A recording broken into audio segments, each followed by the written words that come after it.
बिहार के सियासी समीकरण एक बार फिर करवट बदलने लगे हैं। सारे घटनाक्रम जो इस समय बिहार में बन रहे हैं, उससे ये तो साफ होने लग गया है कि नीतीश कुमार पाला बदलने का अपना मन बना चुके हैं। इसका मतलब नीतीश कुमार एक बार फिर बीजेपी का दामन थामने जा रहे हैं। खबर यह आ रही है कि नीतीश कुमार 28 जनवरी को बीजेपी के साथ नई सरकार बना सकते हैं। कई मीडिया रिपोर्ट्स के मुताबिक वे 28 जनवरी को 9वीं बार मुख्यमंत्री पद की शपथ ले सकते हैं। उनके साथ सुशील मोदी डिप्टी सीएम बनाए जा सकते हैं। जेडीयू ने अपने सभी विधायकों को तुरंत पटना आने के लिए कहा है। वहीं जेडीयू ने अपनी सभी कार्यक्रम भी रद्द कर दिए हैं।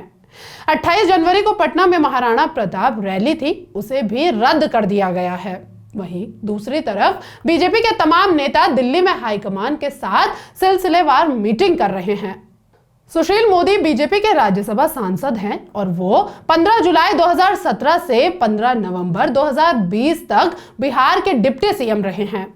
सुशील मोदी का बयान आया है जिसमें उन्होंने कहा है कि दरवाजे वक्त के हिसाब से खुल सकते हैं, दरवाजा बंद होता है तो खुलता भी है। कहा जा रहा है कि बीजेपी और नीतीश कुमार में डील लगभग फाइनल हो चुकी है। बीजेपी नीतीश को दोबारा गले लगाने की तैयारी में दिख रही है और नीतीश को ही फिर बागडोर दी जा सकती है। लोकसभा चुनाव तक नीतीश सीएम रह सकते हैं। लोकसभा के साथ बिहार में विधानसभा चुनाव कराया जा सकता है। कहा यह भी जा रहा है कि केंद्रीय गृह मंत्री अमित शाह खुद बीजेपी की तरफ से पूरे अभियान में लगे हुए हैं। बिहार में राजनीतिक हलचल की खबरें तो एक हफ्ते से चल रही हैं, लेकिन जननायक कर्पूरी ठाकुर की जयंती से एक दिन पहले बीजेपी ने मास्टर स्ट्रोक खेला और बिहार में सियासी उथल पुथल शुरू हो गई। अगले दिन जब जेडीयू ने कर्पूरी ठाकुर की 100वीं जयंती का अपना अलग कार्यक्रम रखा तो उसमें पूरे परिवारवाद पर सीधा हमला बोला। नीतीश के इस हमले को खास तौर पर आरजेडी में लालू परिवार और कांग्रेस में गांधी परिवार से जोड़कर देखा गया।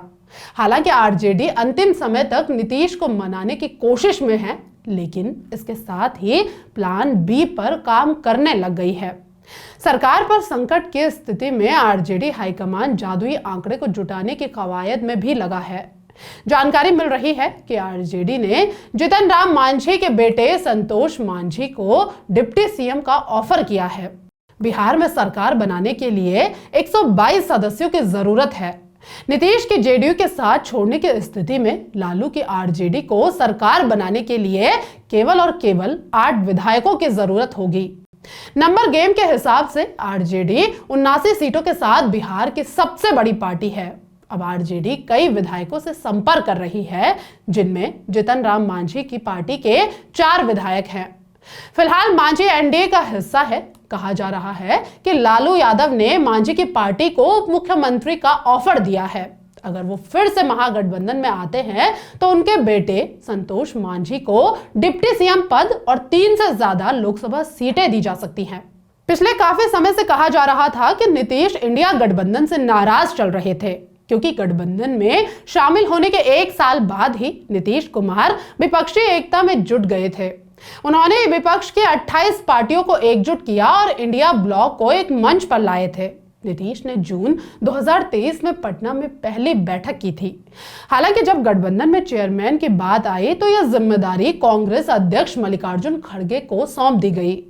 नीतीश को संयोजक बनाए जाने की खबरें थी। नीतीश की नाराजगी की एक अन्य वजह यह भी बताई जा रही है कि राहुल गांधी की भारत जोड़ो न्याय यात्रा 30 जनवरी को बिहार में एंट्री कर रही है, लेकिन कांग्रेस ने नीतीश को न्योता नहीं दिया।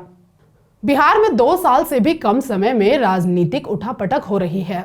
26 अगस्त 2022 को नीतीश ने एनडीए का साथ छोड़ा था और महागठबंधन में शामिल हो गए थे।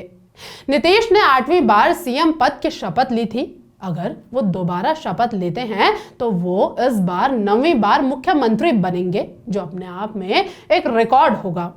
हालांकि नीतीश का बीजेपी के साथ जाना आसान बात नहीं होगी, क्योंकि फिर चिराग पासवान और उपेंद्र कुशवाहा किस तरफ जाएंगे।